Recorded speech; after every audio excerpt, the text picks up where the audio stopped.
This week, Josh Winters, aka Josh the RV Nerd, shares what it's been like being a dealer during the last year and a half's RV industry roller coaster, and some insight into what to look for when choosing a dealer. Plus, we're headed to Albuquerque's Balloon Fiesta. Maybe we'll see you there. This is RV Miles. RV Miles is sponsored by LL Bean, dedicated to helping you experience all the benefits of time outside and stay more comfortable while you're out there. From soft and breathable activewear designed to do it all, to just right layers perfect for changing weather, to sun-smart clothing that blocks the sun's harmful rays, every LL Bean product is made with comfortable time outside in mind. Visit llbean.com to shop now. LL Bean. Be an outsider.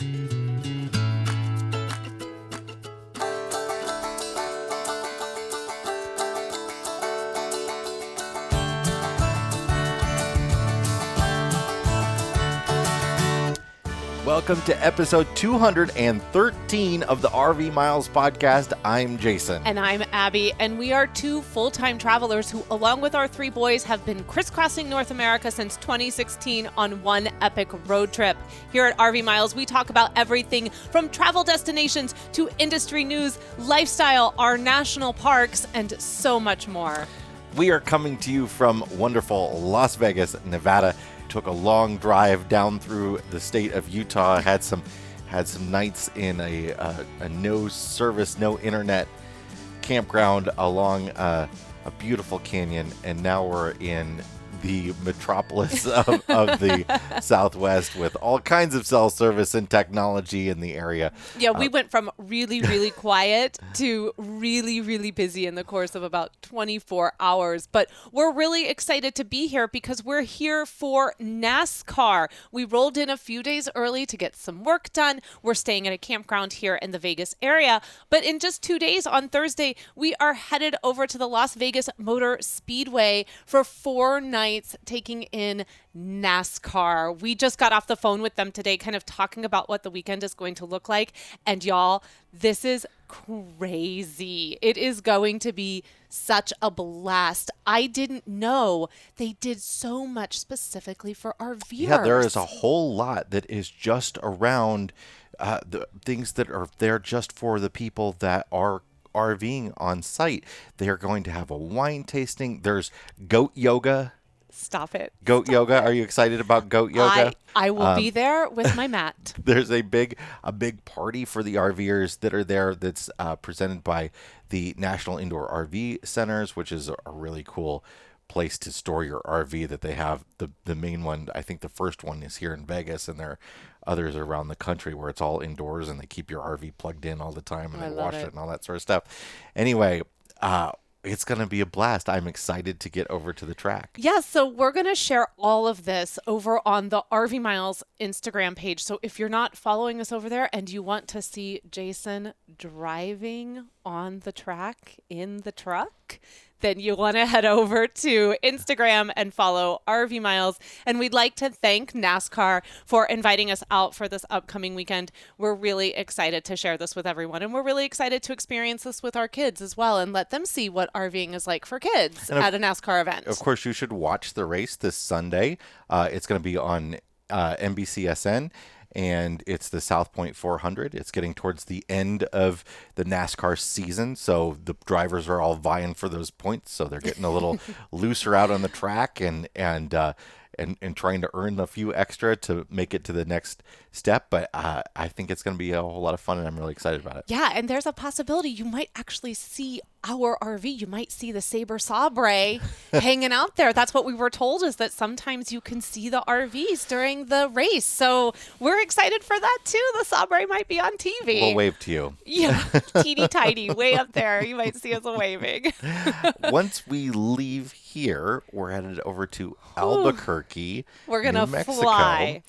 And we're not literally flying, Not literally. but we're going to move quickly Yes. over to Albuquerque, New Mexico, because we're headed to the annual Albuquerque Balloon Fiesta. And if you don't know about the Balloon Fiesta, You should listen to our See America we episode. did a See America episode on it, but there's just something about, I think they call it the Albuquerque box.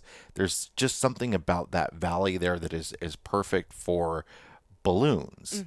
And so they have this massive balloon fiesta there, hundreds of balloons shaped like Darth Vader and stuff, but they're hot air balloons. And there's gorgeous photos. This year it's sponsored by the main sponsor is Canon cameras, but it's also sponsored by a couple different RV industry businesses, RV Life and Lippert, I think.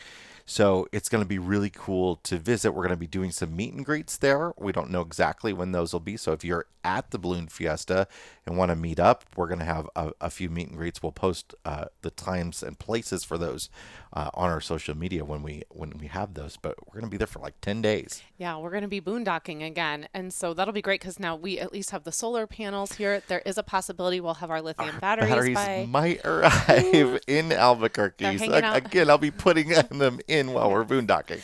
But it's going to be a lot of fun and another experience that in the 5 years that we have been on the road, it's always been something we have wanted to do, but timing has never worked out or some other factors never made it possible for us to do this. So I'm excited that we get to experience this as a family. It's another event we get to share with our kids.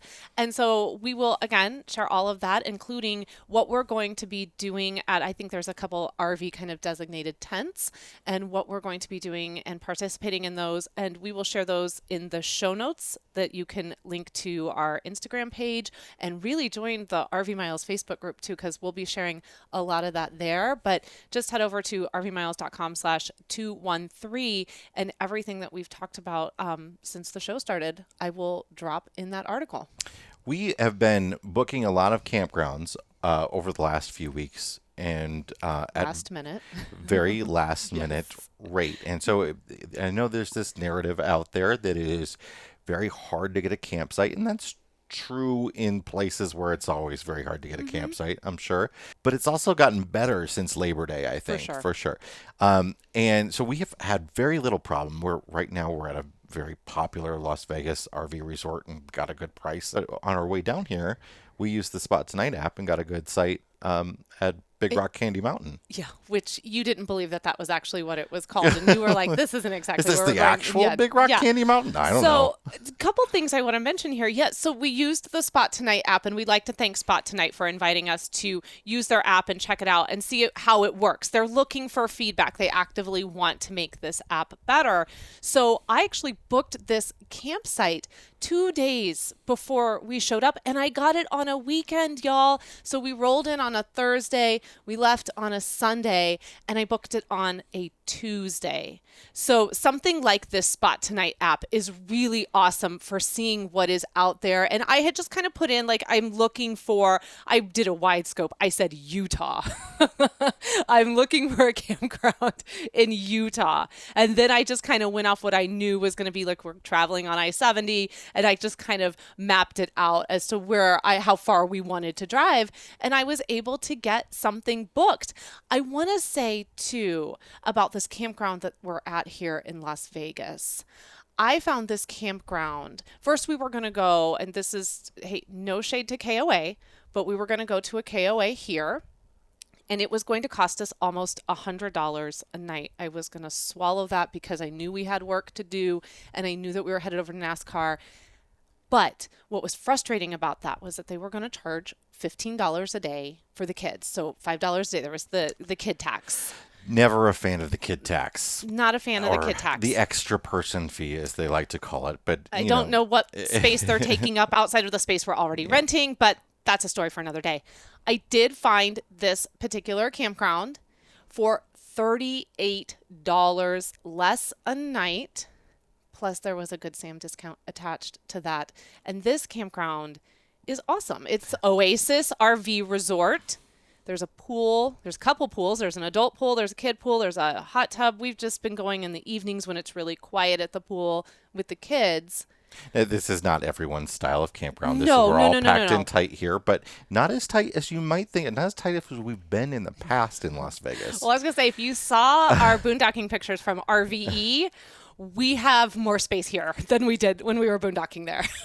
Palm trees between every site, grass, Yeah. nice paved pull-through sites, and very nice pools and stuff. And It's Vegas. Las Vegas, It's I mean, the Vegas. strip is right around the corner. Yeah. It's not walking distance, but it's a very short drive and lots of free parking for a price that I would expect to pay for this resort in anywhere. But we're in a big city. And on top of that, this was another last minute booking. Yeah. I called on a Sunday and I said, we need to arrive on a Thursday. And I even said, do you allow kids? Like I do. I checked off all the boxes. They were super great. But this is just between using the Spot Tonight app to find that campground in Utah and then turning around and finding an open space in Las Vegas 4 days before we wanted to arrive.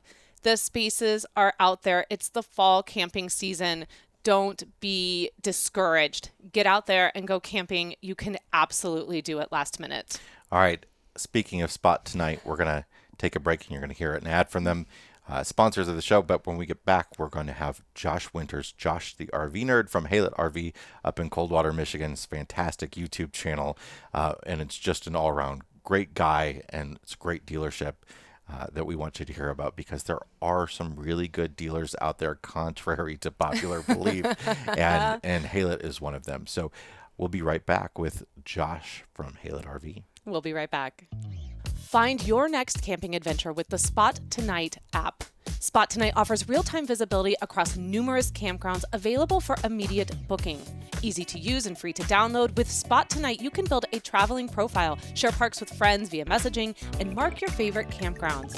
Travelers can search for specific parks that meet their exact needs for tonight and beyond. No more blind searches in hopes of finding an available spot. Simply look, book, and go. Campground owners, download the Spot Tonight app and see how your park can join a vastly expanding network. For more information, visit spottonight.com or simply download the app in the Apple or Google Play stores. Look, book, and go with Spot Tonight. Travel may seem a bit confusing right now, but Out Travel the System is here to help. The podcast, brought to you by Expedia, is full of tips and tricks from experts so you can hack your travel. Have confidence as you plan your next road trip adventure or dream vacation thanks to Out Travel the System. Subscribe today on Apple Podcasts or wherever you're listening to this show. My guest today is Josh Winters, better known as Josh the RV nerd from Halet RV in Coldwater, Michigan. People are flocking from miles around to visit Halet RV because mainly Josh's presence on YouTube, where he is so open and honest, and it's very refreshing coming from a dealer about how dealerships work, about the RV industry, and he's just an all-around nice guy, but also a very knowledgeable guy. Thanks, Josh, for coming on the show. Well, I've been accused of being some of those things before, but never so many of them in one sentence. You're really setting the bar high. I don't know if I can deliver quite that. Live up to it. You have built this. You have a great dealership up in Coldwater, but you have built this awesome YouTube presence where you run around like a madman, seemingly recording every single RV that comes onto your lot if you can. Yeah. Especially during this time where some of the RVs that are coming in are selling within minutes sometimes of being on the lot. You're still getting that video out there, which is a great help to everybody around the country who's just looking for a walkthrough of an RV. What led you to begin like this sort of YouTube presence? Oh, total accident. None of this was intentional. That's the really kind of fun part in a way. It was just this oops thing that happened. Our channel dates back to a different time in YouTube, where YouTube was really almost just a hosting site for videos that people would embed into other websites. And that was really our only purpose for it. Yeah. And then just over one day, a couple of years later, I looked up and we had thousands of subscribers, and I had totally no clue people were even tuning into this thing. And it just, like a snowball, it started with this one little snowflake and started growing. And here we are today. This morning, we passed 130,000 followers.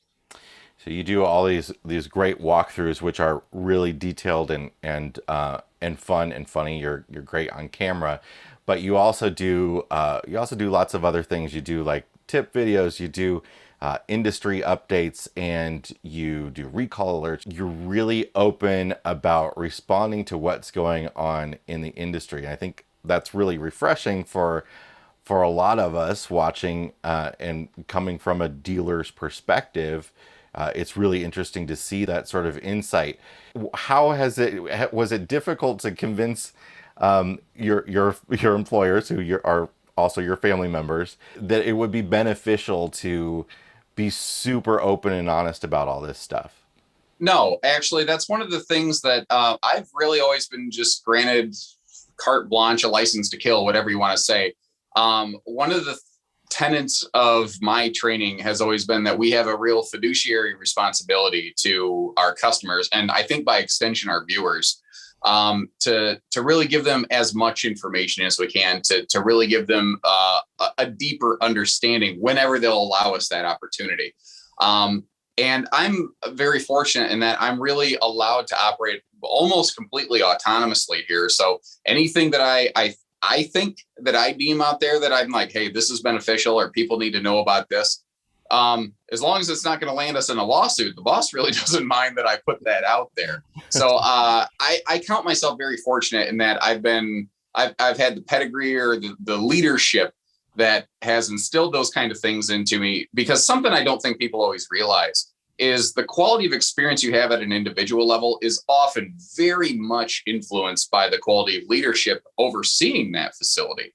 So these are just the tenets that my father, Mr. Haylett RV, has always had.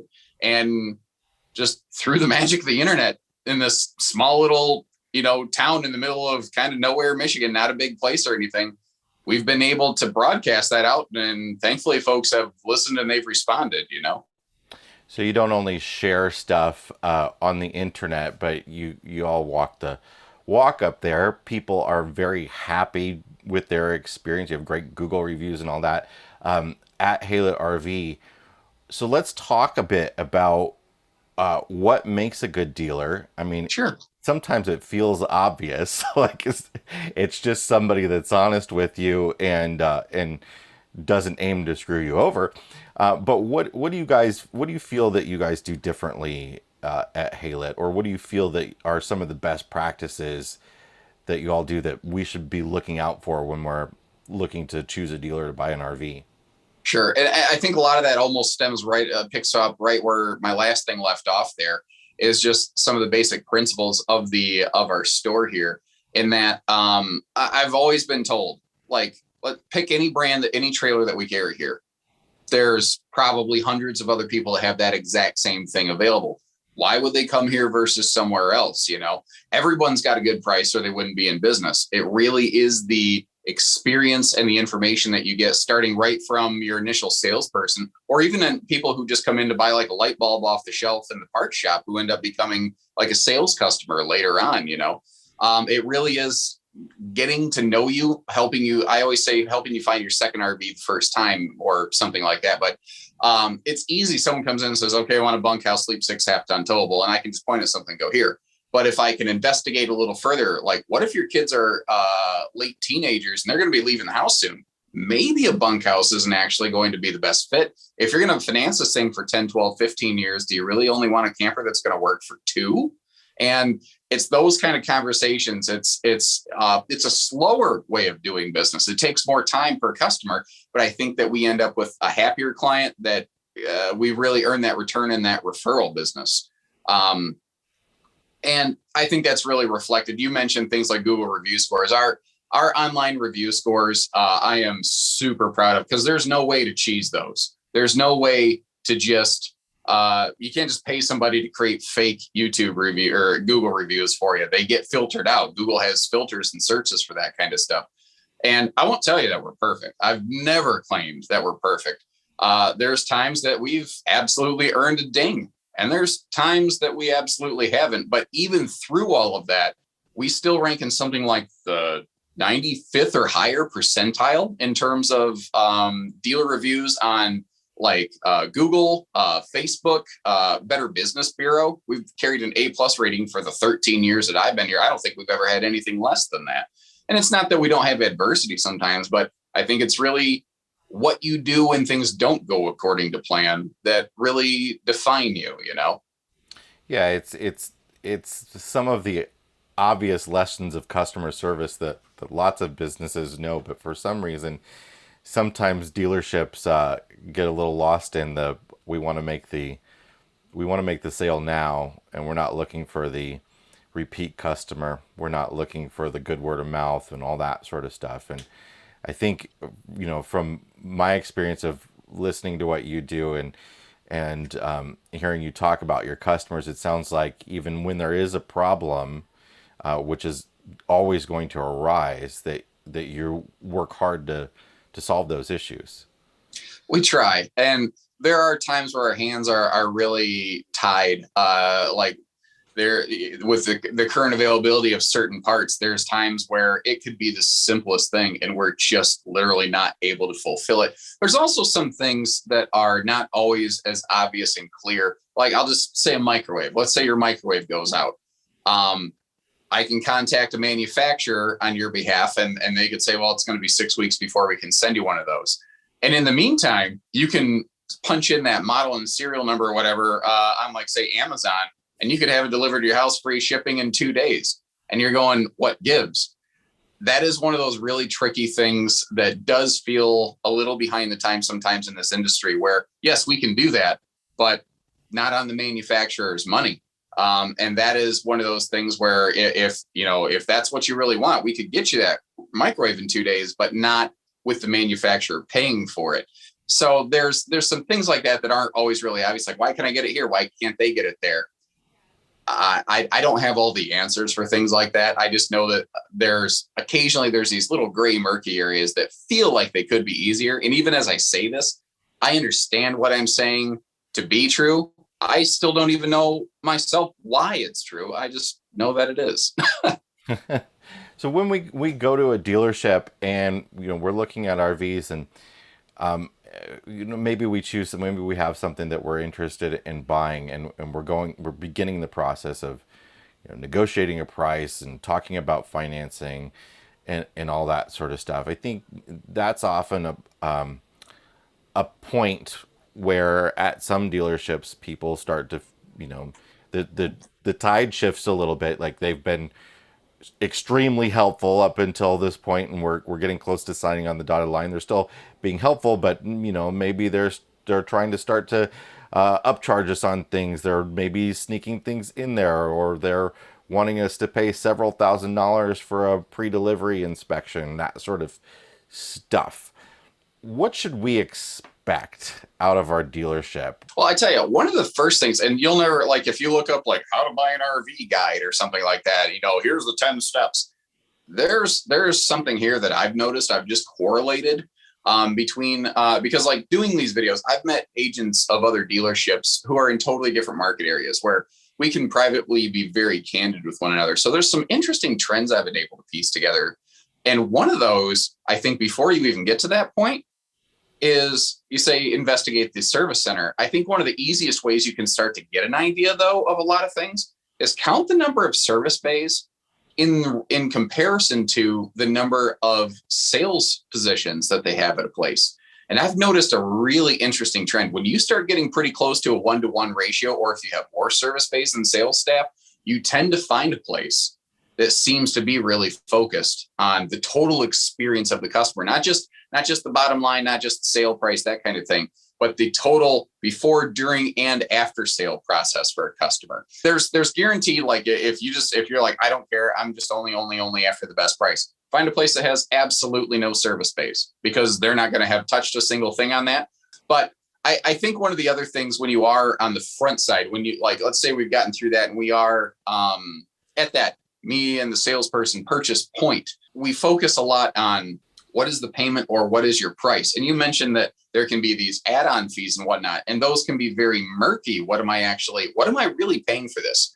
And I highly encourage people, of course, if you're on a payment basis, you need to make sure it fits within your monthly payment. But before that, I highly encourage people to ask, what is my total cost of ownership? What is the total amount that is getting sent into the lender before my money down? because if there are these fees or these add-ons, it allows you to totally smoke out and equalize all that so that you understand how much am I actually paying for this. And I think at the end of the day, it sounds obvious when you say it, but it's amazing how often you come into an experience like this at so many places. And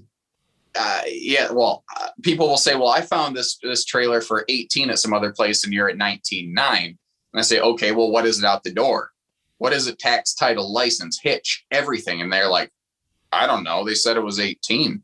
I'm like, don't you feel that's a question you would want to know? Don't you honestly want to know? Like, if you had one check left in your checkbook and you tell a person, I'm not going to a bank, I'm going to write one number on a check one time and I'm never paying you another red cent. What does the number in that checkbook have to be for me to pull away with that thing? And that's when you find out what you're really paying to purchase something, because otherwise there's that old saying, figures lie and liars figure. And we put everything out there. We've always, ever since I took over our website, we've always really had, the goal has been transparency. And that was 13 years ago now. Holy cow. It means sometimes that somebody can't, well, they're giving me more for my trade down the street.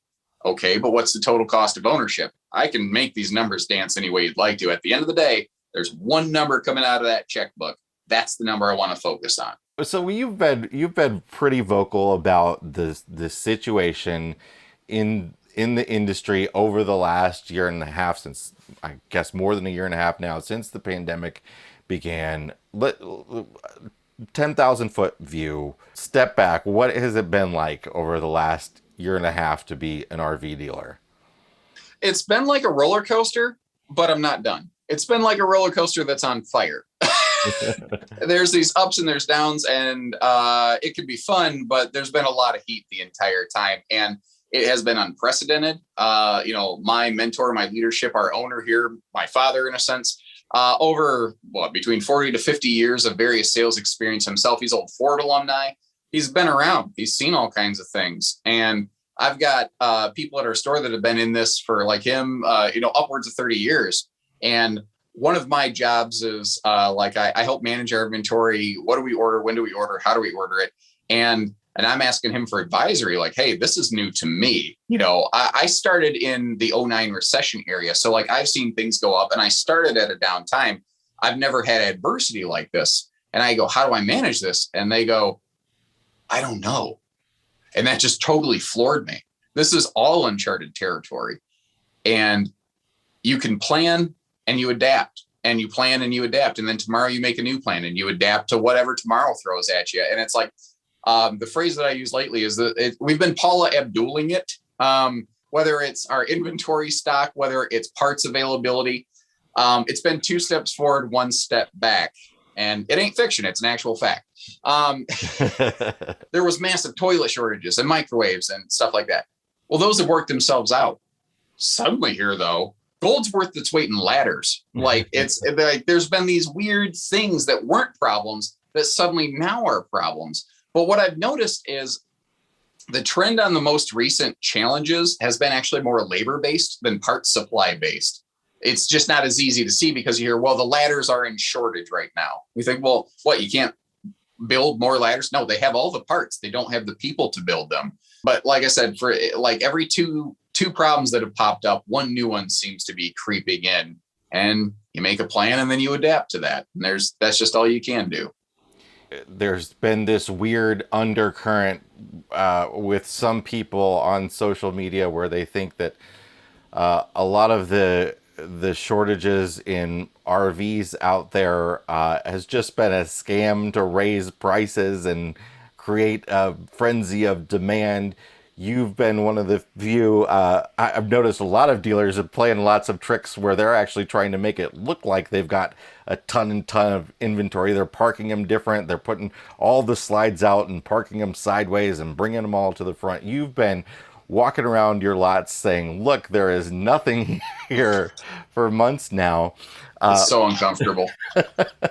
But it seems like stuff might start to be rolling in a bit. Yeah. And I understand the the feeling sometimes, like, we've seen it from Nintendo, from Apple. When they release a new iPhone, they purposely don't build up, and that's literally been documented. That's not an opinion. I could see how that logic would translate into the current market conditions, or what we've seen over this past year, if it weren't for the fact that every manufacturer is reporting record shipments. If they were purposely not building enough, I don't think they would have been building more than they've ever built in history before. That is, I think that is one thing there that's very telling. I just don't think people realize how amazingly overwhelming the demand has become. When we came out of the pandemic, when I first started my little industry update series, one of the things I said is that I expected the market to be like a garden hose that was kinked. And then, quarantine was the kink. And then when you let go, all the customers come flying out, right? What I didn't realize is that we were kinking a fire hose, not a garden hose, and how much back pressure had built up, and from unexpected sources, because suddenly there was no soccer, there was no baseball, there were no concerts. Suddenly, camping was the new American pastime. And there weren't a lot of other opportunities to take your family out of your house to have a vacation. Like, you couldn't go hang out with Mickey Mouse like you had in the past. We just weren't allowed to do these things. So a lot of people pivoted and shifted. And I think, surprising both you and I, because I've heard you talk and report on this, I did not expect the surge of demand to last the way that it has. And I think we were both expecting a little bit more normalization by now. And I think we both have talked about potential surges in the used RV market, which still does not appear to be happening, nor am I able to forecast it. I absolutely acknowledge everything ebbs and flows, everything goes up and down. And I think the next 2 years will be very interesting, because the average first-time RV owner, and we've seen the greatest flux of new RV owners ever in the history of ever recently here, the average first-timer only keeps their RV about 2.5 years. We're approaching about a year and a half mark. The next 2 years, I think, are going to be very interesting, because as you've reported, almost all of these new people, the vast majority, are planning to camp more. So we've added 600,000 new campers and only 50, 60,000 new campsites over the last couple of years. It's going to be really interesting to see how this pans out. And I've given up. My Magic 8 Ball sucks. I can't figure out what's happening. I'm just going to keep showing up every day, and about once a month try to put my best info out there. And I don't get it all right. And I have a little keyhole view of it. I don't have that, wide angle national view of everything. And I really depend on a lot of feedback from my viewers telling me, like, hey, over here in South Dakota, here's what I'm seeing. And it really helps me paint a wider, broad picture too. It seems to me like the only truth that anybody could really come to is that it's way more nuanced than anybody could imagine. That it's never been, people are buying because of COVID, people will sell them when COVID is over. There's all kinds of stuff, like the move towards work from home, lots of people retiring, stimulus checks that people can use as down payments, and which I guess worked. That's what they're supposed to do, I suppose. And people are upgrading their rigs too, right? There's a lot of people that are not first time buyers that have been buying now. Absolutely. And I've seen a big downsize trend also. And one of the other things that I think has been very interesting is we don't just do like new campers and trade-ins here. We have like a completely separate facility, in a sense, a whole second dealership that does nothing but consignment sales, where we sell things for people, and understanding the people who are largely leaving the market, why they're leaving the market. And I've seen some late model stuff, but I always see some late model stuff. I've also seen some very old stuff where somebody upgraded to something and they've owned it free and clear for a while and just didn't have to take it in on trade. So they're asking us to sell it and get them a little closer to a retail than a wholesale figure. That will be, I think, from the consignment side of things, will be one of the first times I can really start to see if there is a heavy change in the wind.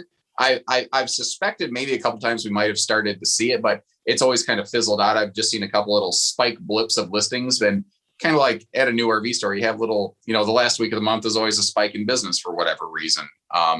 So it's, like I said, I don't I really don't know what tomorrow's going to bring anymore. So what is the inventory situation right now? Has it been getting better on your specific lot? Yeah, slow but sure. And that is one of those things that we've received a little bit of flack for. Like I can month after month, I share there's absolutely nothing out on our lot. We haven't hidden that fact. We haven't tried to pull service units up front to make the lot look full or anything. And people have said, well, I don't understand why you're empty and someplace else is just swimming in inventory. And it seemed to be very pocketed and regional. There's a few different reasons. We're not selling for MSRP. We've maintained a discounted pricing plan. And I suppose that's put us below the average market, which has certainly not hurt. We have very popular lines. If you look at our lineup here, like if you look in the top 10 trailers or fifth wheels, we have almost all of those names at one location. We've been able to cherry pick some of the very best stuff in the industry. So just naturally by default, we are stocking brands that already have a higher level of demand versus maybe some other things. I'll say at this point that like for every 5 trailers that arise, we're only selling 4 of those right now. So we're really slowly building inventory, but we are finally starting to rebuild stuff. And actually some local people have even come in who have said, it's nice to see you getting some trailers. We were afraid you're going out of business, and that hasn't been the problem whatsoever. I remember you talking around the model change last year about how that the manufacturers really could have sort of not done much at the changeover and said, hey, let's just keep building what we're building. But you were pleasantly surprised that there was some innovation and improvements. What's your sense right now as we've changed over to the 2022 model year, is clear as mud that we can do that within the RV industry? What's the sense of what 22 models are like? It has really varied by brand. For the most part, I have seen most manufacturers really keep their existing like equipment packages. I haven't seen a lot of violence and turnover and advancements in some areas. I have seen some brands have basically just said, okay, some stuff that was optional last year, we're just going to standardize so that we can smooth out our build process and just stock 1 part instead of 2, because that's easier right now. And frankly, they are things that people probably wanted standard anyway. But there's been a couple things like Jayco has actually been surprisingly progressive. They have they really put through, I think, probably the most comprehensive series of updates I've seen for the 22 model year. And it hasn't just been, well, we have a new decor in the outside of the camper looks new. Like they've really changed some equipment on some things. Like North Points have voice activation for things like your awnings and lights and stuff like that, which is cool. But like Keystone has really attacked solar hard, and I'll take the Pepsi challenge on this one. I think that they have become the leader in factory solar solutions. And I think it could be argued that maybe you could piecemeal, if you really knew what you were doing and had the know-how and what parts to look for, I think you could maybe piecemeal something together that's maybe arguably a little better. But from the factory, I've not seen anyone doing better than them. And what I like what they did is they didn't just call like one solar supplier. They actually contacted a solar upfit company who can get parts from anybody. In a sense, they contacted a service center and said, we want to make the best solar. What is the best solar? And as we mentioned, 600,000-ish new campers and maybe 60,000 new campsites over this last year. Camping off grid, making your own campsite has really become something some people need to do. And I think addressing that, I think we're going to see solar really continue. And I think late 22, early 23, you're going to see a lot of other manufacturers really jumping on, not just like, well, here's a solar battery tending package, but hey, here's a legit boondock package. And they're spendy for sure. But I could see that market continuing to grow.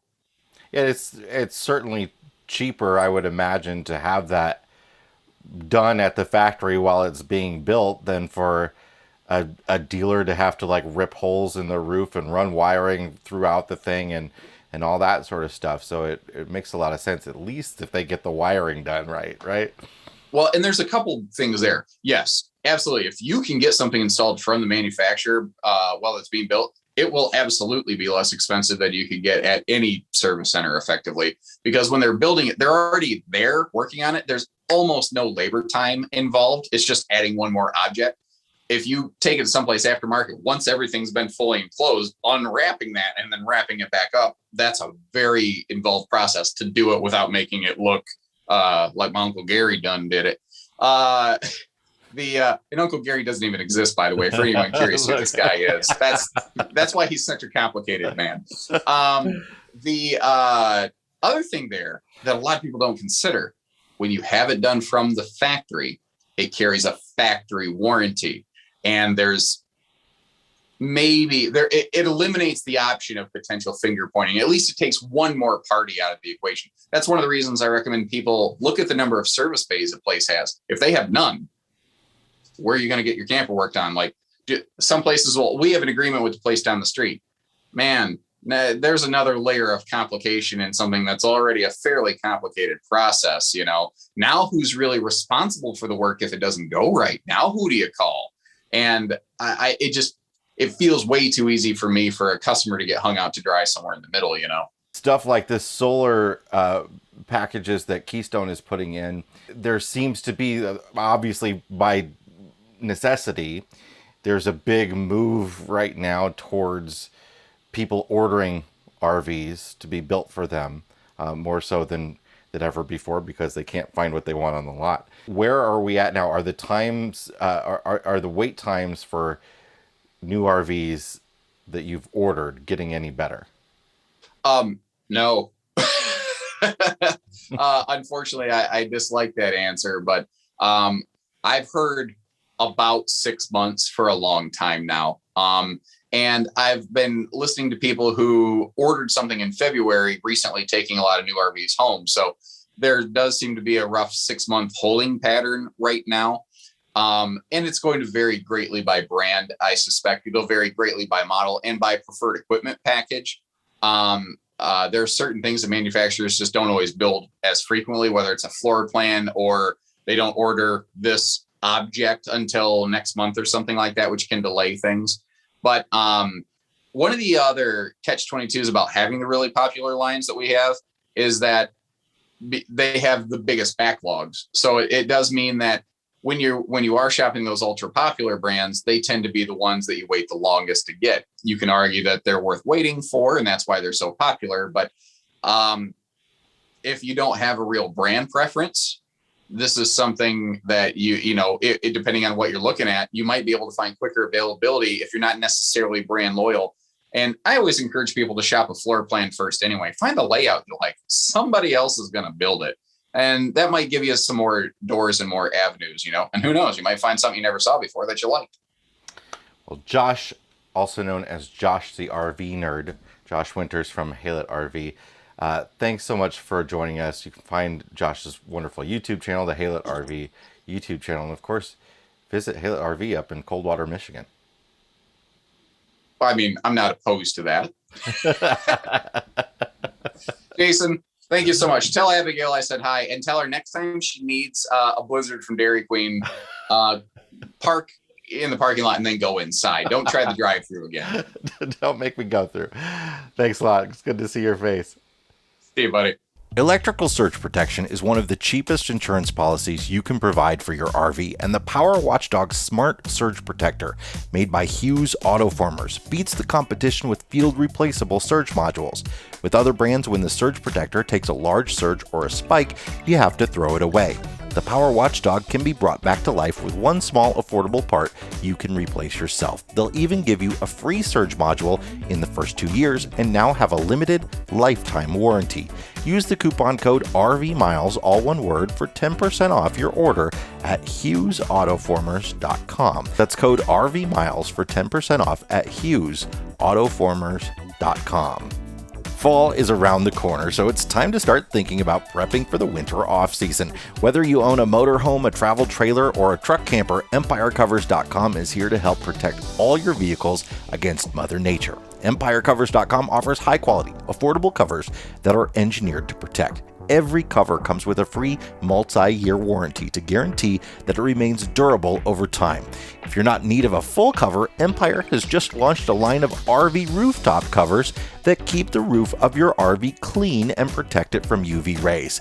Listeners can receive free shipping and 60% off the original price of their cover order. Visit empirecovers.com/RV miles or use promo code MILES60 at checkout. empirecovers.com.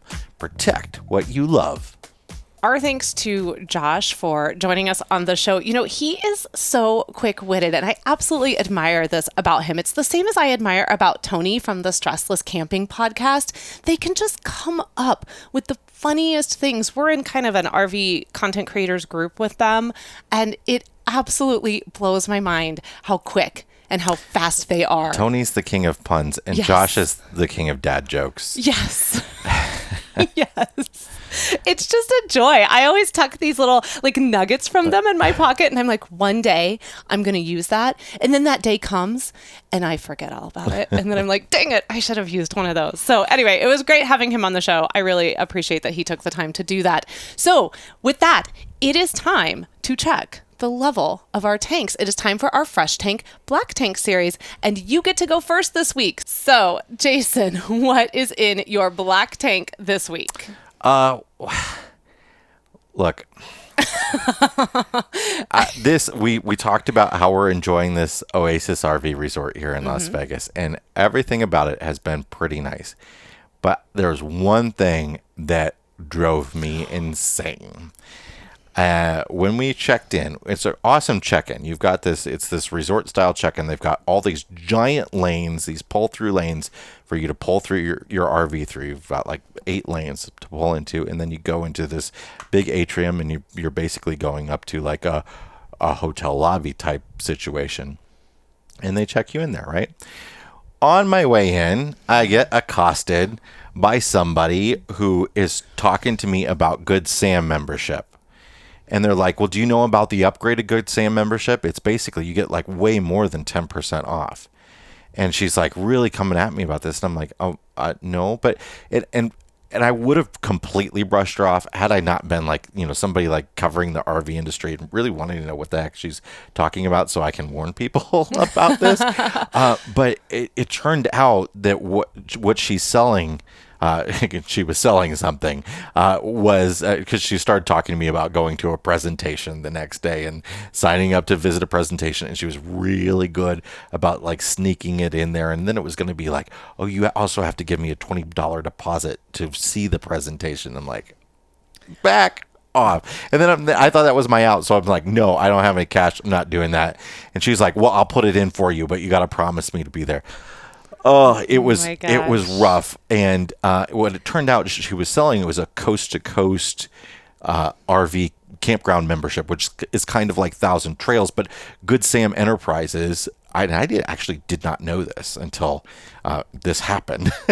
Good Sam Enterprises owns coast-to-coast RV resorts, which is it's basically like some sort of a timeshare type of, it's a membership program where you pay in.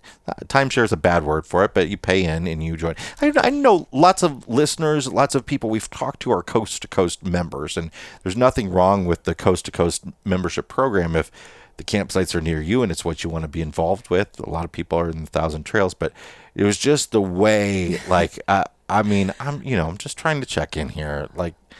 It was like a welcome to Las Vegas.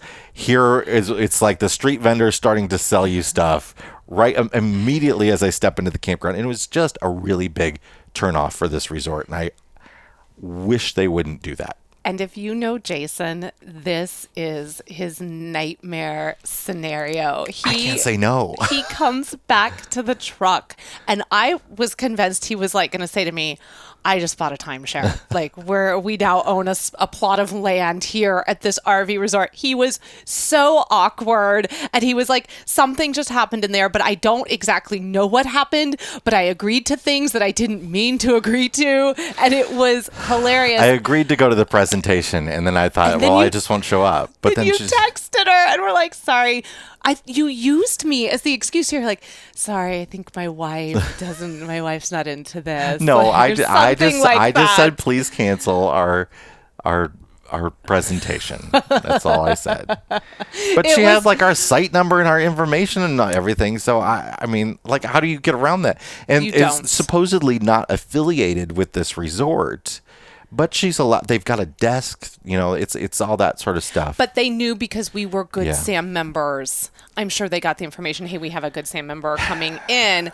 But boy, Jason was a very awkward human being when he got back in the truck. And then he's like, I can't go back in that building. Don't make me go back in there. Like, I've we been went- nervous about I know, going he back in won't- that building every day because she never responded to my text. He won't so, go back in. long way around the bend to say, Good Sam is owned by Camping World, whose CEO is Marcus Lemonis. So long way around the bend to say, knock it off, Marcus. Stop it. Yeah, there you go. Can we get that message sent to him? Do you think he's listening? Yeah, he's probably listening to the podcast, right? All right, what is your fresh tank this week? My fresh tank is the new Ford Expedition. I'm going to pull up the press release here, so I've got the info in front of me. But, a lot of people are always asking us, and we see it in like the full-time families Facebook groups a lot, larger families wanting something that they can tow with, something that they can tow a decent-sized travel trailer with. But they've got, they may have 3 kids and a couple dogs, or they've got 4 kids, or whatever it is. They want to be able to put people in, a third row of seating. And They want everyone to have their own seat. well, and it used to be there were some bigger SUVs that were basically like a 1-ton truck that was in SUV shape, and no longer can you get those. So the best option that you really have in the newer vehicles is the Ford Expedition, and it has been for a while in terms of towing capacity. And Ford has just redone the Expedition. You can get up to 9,300 pounds of towing capacity with the new Expedition. Now, imagine that you're going to have 1,000 pounds worth of people and stuff inside it, right? So now you're down to 8,300. So you're probably looking at like a trailer 7,500 pounds or less to tow with something like this. Yeah, I would want to go closer to 7,000. It does have, it's got the 3.5 liter EcoBoost engine. I really think this was a great opportunity for them to drop the 7.3 liter Godzilla engine, which we have in our truck, and which is the upgraded gas engine in the Super Duties, or even to make a diesel, would have been great. And then if they had done that, they probably would have been able to boost that towing capacity up to like 12.5 or something like that. And I really wish that kind of thing existed for some of those families out there. But this thing is loaded to the gills with technology. It's got the Blue Cruise hands-free driving, which I know there's a lot of opinions about. My opinion is it's going to make all the different hands-free driving technologies are going to have a few issues, but overall they're going to make our roads much, much, much safer. Intersection assist, which uses the front camera and radar sensors to detect oncoming traffic while you're attempting to turn left. If there's a risk of a potential collision with an oncoming vehicle, it will alert you and apply the brakes. Reverse brake assist, which is backing out of parking spaces.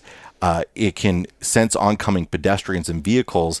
Right now we have something like that alerts us. The blind spot detection alerts us when somebody is crossing behind us. This will actually hit the brakes for you. Wow. So lots of stuff like that. We're getting a lot of different things. Evasive steering assist. It's helping you actually evade an action. There's just awesome stuff coming out to vehicles in the next few years. Probably a bunch of stuff that's going to break.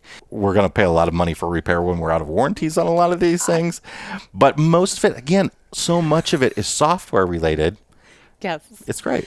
Boy, You're just wanting Wow. to cut in, and Wow. you can't because I keep talking. Yes. Wow. You could clearly talk about this we could do a whole, look, I could leave and just let you have this show for like 45 minutes, which some people might like. And then you could just talk about a truck. We've done that once or twice, and it was... I was right. bored. All right. Oh my goodness. Well, you didn't have this truck in front of you to talk about, or this SUV, I should say. What is in, as if I don't know, what is in your black tank? Well, I'm going to flip it first. Okay. So I want to actually you wanna do I your do. fresh. I want to Okay. do my fresh because Okay. it needs to lead into Okay. my black. This is a story. Okay. So my fresh tank this week goes to the Bullion Canyon Drive. Bullion. Bullion? Look, in Kansas City, we say bullion. You Okay. do not say bullion. We do. You should not. We do. Just like some of us like to say buggy and coupons. Okay. So Anyway, just move continue. on. Say it again. Bullion. Canyon Drive. Yeah. Okay. Here we go. This drive, I'm just going to refer to it as that from now on, was awesome. So it follows this mining trail here. It wasn't far from our campsite. It was, I would say, maybe a 15-minute drive, and it's part of the National Forest. It's inside the Fish Lake National Forest Near in Utah. Marysvale. Marysvale or Marysville. I think it's Marysvale. It's Vale. Yeah. Wow. Utah. We all know. Who knows? But they probably pronounce it Marysville. Who knows? Someone will let us know. Anywho, so it's inside the Fish Lake National Forest. You come in. It's about a 2.5 to 3 mile drive total, but it is over just bump. Do not bring. Somebody passed us in a Suzuki, and I was like, first off, hadn't seen a Suzuki in a hot minute. But those tires, I was like, I don't know how those tires look more rickety than my kids' bike tires. The information said passable by most two-wheel drive vehicles. I would not agree with that. I would like to discuss with the person who wrote that. So we did this. It was really cool. You get a little booklet. They ask for a $1 donation, and you can read all the stops. So, that made my heart explode because we go up to stop 1. I get to read about it. Stop 2. It ends up at Miners Park, kind of up at the top, and you can stop there. We stopped. We enjoyed a snack. We went on a 1/4 mile little loop hike around sort of what they had set up as a display area of what it would have been like to live and work in that area. And it was a really, really nice afternoon. It had been very rainy that day. It was kind of nice to get out and enjoy. And so this is now leading into my black tank, because we're up there and we have 2 options in front of us. One, we can go back the way that we came, which was about 2.5, 3 miles back. They got a nice map posted there that shows you all the roads. Yeah, Jason goes over to look at the map. I wish I had walked over too. Oh, no. There's nothing that you would have saw that would have changed your mind. Jason goes over and looks at the map, and we have 2 options. We can go back the way we came, or we can take this drive that's going to link us up to Highway 89, and then we can take that back to the campground. So we think, okay, it's showing about like what we thought was 7 miles to get to 89. And we thought, okay, well, it looks like it's going to be pretty simple. We're going to go ahead and do this. We made the decision. We didn't really know what we were getting on.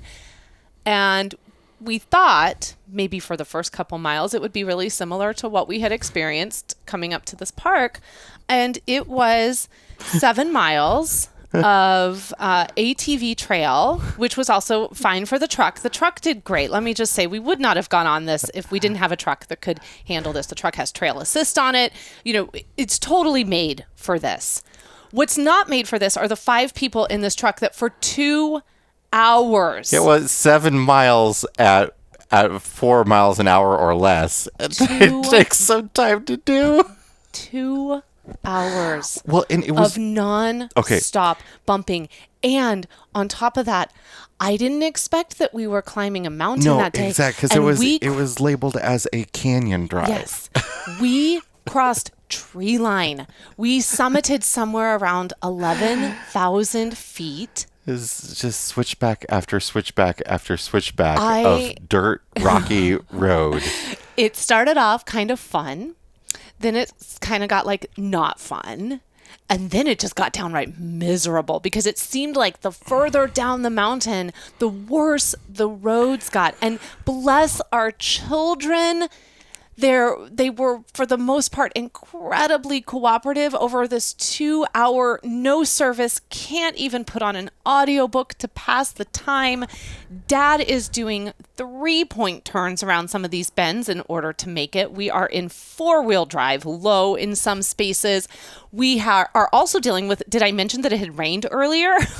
So we're also dealing with that. And some of those, some of the spots on the road, like, as the passenger, it was just, boom, straight down. And I was like, what on earth? And some people, because I shared, if you, again, go over to our Instagram, and I shared a 2-minute video of what it was like, what we looked like at this point where we'd been on the road for like 90 minutes already. And someone asked, why didn't you just turn around? There was no turning around. Like you're in it to win it the minute you decide to take that right. There was a couple options to turn around, but they were in the beginning when we didn't realize what we were getting into. Oh, we were still like, oh, okay, it's all right, it's fine, and fine, and then it was like, oh, now if we turn around, we've gone too far. Now we're going backtracking further.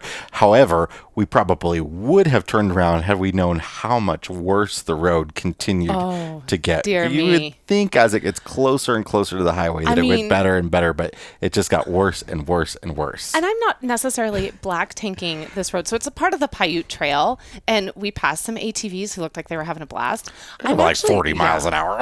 Listen, if only we could have let some of the air out of the tires.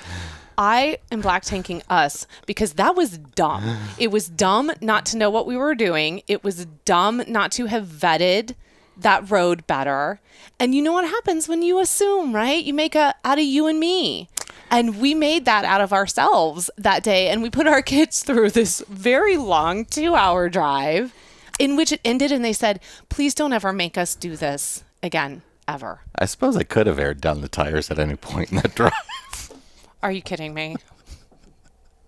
I didn't think of it. Are you serious? Oh my gosh. Okay, we got to wrap this episode up now because that was information you probably should have kept to yourself. All right. I mean, it's not that hard to let some air out. Oh, dear me. Okay, let's wrap this episode up, though, with a community tip and trick from an RV Miles listener, actually. This is from Greg, and he emailed this to us. And so why don't you go ahead and read what he wrote? Sure. Greg said, I noticed I could buy a box of wood shaving bundles, 10 for $5 for a fire starter. Instead, in my fire kit, I carry a small hand planer. A smaller project planer works just as well. While relaxing, I shave off some wood from a piece of firewood to use as starter. It's relaxing, and every little bit helps our small fixed income budget. Love your podcast. Thanks. Awesome. Thank you. That was a really great tip, just to keep some wood shavings. You know, a lot of people do keep a little bag of some sort of fire starter, whatever it is that you might have handy, so that you're not going out and, rolling up good paper towels that you could use for other reasons and stuff like that. That sounds familiar.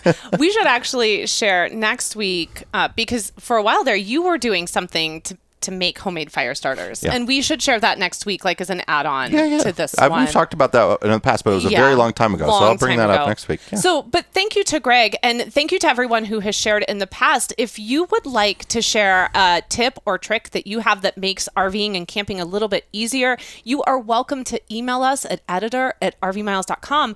Or if you've already made that as an Instagram reel or a YouTube short, just go in the comments and tag us. And then I will see it, and then maybe we can feature it on a future episode of the RV Miles podcast. All right, that's it for this week's episode. I think that is it. So thank you so much for joining us this week. And as we ask every single week, if you are enjoying the podcast, would you please head over to Apple Podcast and leave RV Miles a 5-star review? Now, we get a lot of questions about how people can support RV Miles. And a lot of times they want to ask if we have Patreon, which is something we have not done. So we always like to share a few ways that if you would like to support RV Miles, you can do so through your dollars that maybe you're already going to spend. So Amazon.com would be one of those great places, just Amazon.com/shop/RV Miles. And then we get a kickback for whatever you are purchasing. Doesn't need to be something that we put on that page. Nope. It can be anything from Amazon. Absolutely. And also engage with us on social media. If you're not following us on Instagram, Facebook, or TikTok, if you would go over and do that, just having that subscribe or that follow also helps our business and helps RV Miles to grow. Engaging with us on social media, maybe sharing an article that you see come across our Facebook page, anything like that you can do in social media is so incredibly helpful to us, and it absolutely costs nothing. So, of course, we'd love to have you come and join the RV Miles Facebook group. That's a great way to connect with Jason and I. And I think that's it. Thank you for your continued support of what we're doing over here. We couldn't do this without you. So thank you, thank you, thank you. Until next week, be well, enjoy the final days of summer, and keep logging those RV miles. Bye, everybody.